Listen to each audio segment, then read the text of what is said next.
ننکانہ صاحب deputy commissioner زاہد پرویز کی ہدایت پر سی ننکانہ اور اےڈی کی مول کھنڈا واربرٹن اور ننکانہ صاحب شہر میں ذخیرہ اندوزی کرنے والوں کے خلاف مؤثر کارروائی۔ واربرٹن میں کارروائی رائس مل میں کی گئی، رائس مل کو سیل کر دیا گیا۔ تحصیل ننکانہ میں مختلف کارروائیوں کے دوران گندم سے بھرے تقریباً 7300 سے زائد تھیلے برآمد کیے گئے۔ اب تک ضلع بھر سے ذخیرہ اندوزوں سے ہزاروں ٹن گندم برآمد کی جا چکی ہے۔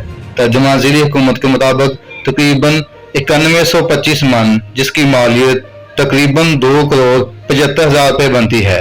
ترجمہ ذیلی حکومت کے مطابق گندم کی ذخیرہ اندوزی ہرگز برداشت نہیں کی جائے گی۔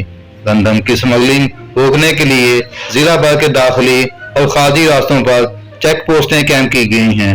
گندم کی سمگلنگ اور ذخیرہ اندوزوں کے خلاف کریک ڈاؤن جاری رہے گا۔ حکومت پنجاب کی جانب سے ملنے والی گندم خریداری کے ٹارگٹ کو جلد مکمل کیا جائے گا۔ آپ محمد نوید کمبوہ، ننکانہ صاحب۔